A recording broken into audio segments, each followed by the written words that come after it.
Oke, Gedan awak. Di sini awak bakal bahas 3 pertandingan Liga Champion. Yang pertama tuh City versus Napoli. Yang kita tahu di mana De Bruyne pindah dia ke Napoli dari City. Dulunya dia lawan Napoli, sekarang lawan City, ya kan? Untuk starting line up City ada pemain baru mereka, Donnarumma, dan strikernya Haaland. Dan untuk Napoli strikernya Højlund dan ada De Bruyne juga di tengah. Ada pergantian lah sama pelatih Napoli, dimana De Bruyne harus keluar. Coba kita tanya pelatih Napoli kenapa diganti De Bruyne. A few moments later. Aku sebenarnya nggak pengen mengganti dia, cuman cemana lah ya kan.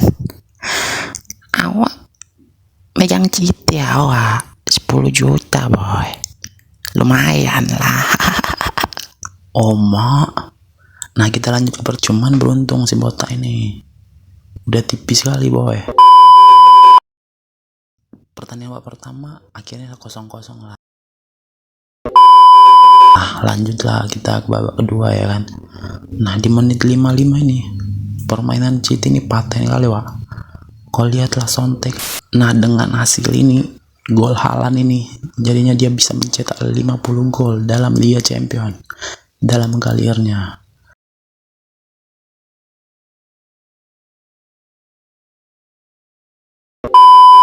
Lanjut lagi kita di menit 64 ada permainan yang ciamik dimana operan dari Reinders berhasil. Ini akhirnya 2-0 lah skornya.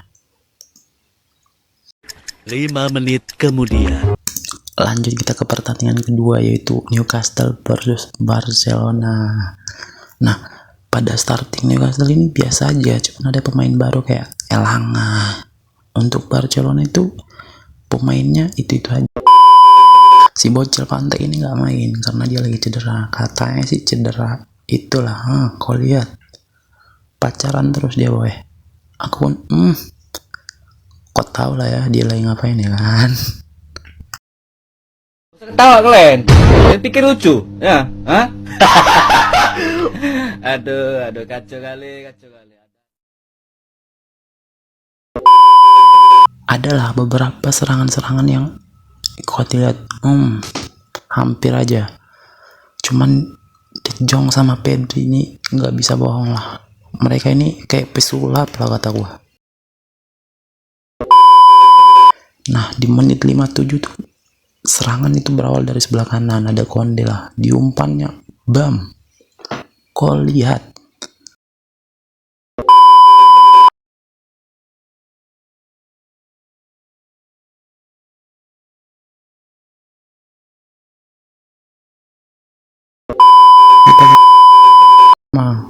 nah dengan ini skornya bakal berubah jadi 1-0 ya.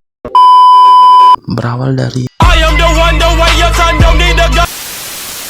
ini membuat Rashford menjadi pemain yang cukup produktif ya bang.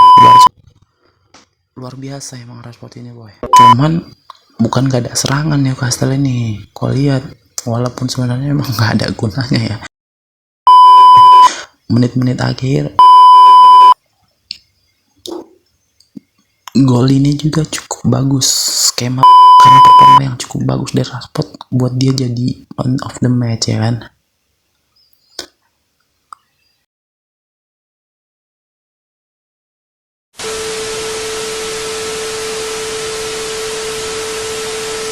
Oke Kedan, yang terakhir kita bahas pertandingan ketiga Kedan, Galatasaray versus Frankfurt. Dimana Frankfurt ini hampir full tim pemain baru semua Kedan. Sementara Galatasaray itu ada beberapa lah, ya kan. Untuk Galatasaray striker mereka Osimhen nggak bisa main lah. Dan di Frankfurt juga ada Mario Götze yang nggak bisa main karena cedera. Nah di sini ada 12 total pemain debutan Frankfurt. Sementara untuk Galatasaray ada Gundogan dan juga Sané, rekrutan anyar di musim ini ya Kedan. Langsunglah kita ke pertandingannya Kedan. Lihat siaran ulangnya Kedan. Umpan cantik dari Sané berhasil dimanfaatkan oleh Yunus Kedan. Kemudian lanjut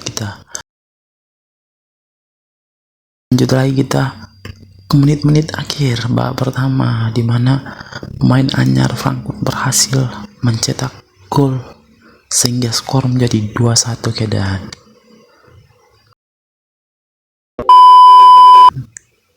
Lagi-lagi beberapa. Nah,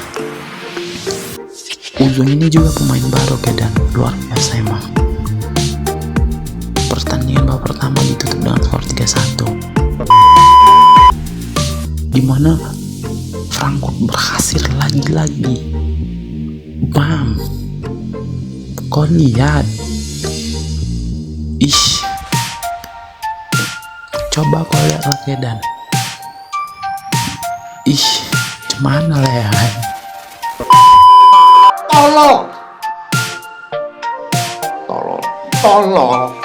Tolol banget. Orang ini adalah orang-orang yang tolol. Itu jadi orang tolol. Skor menjadi 4-1 lah, cuman awal kira bisa sampai situ ketololan back dari Galatasaray. Tolol.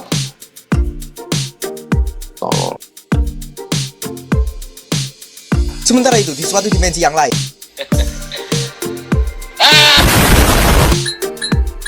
Nani?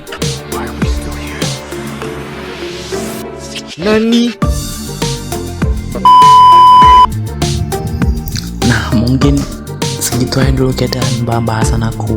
Kalaupun ada kata-kata yang kurang ya maaf lah ya kan. Dengan hasil ini Frankfurt berhasil peringkat pertama di champion musim ini.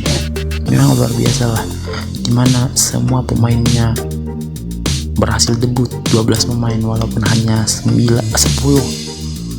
yang berhasil menjadi line up. Nah, mungkin gitu aja dulu keadaan. Kapan-kapan lagi ya keadaan.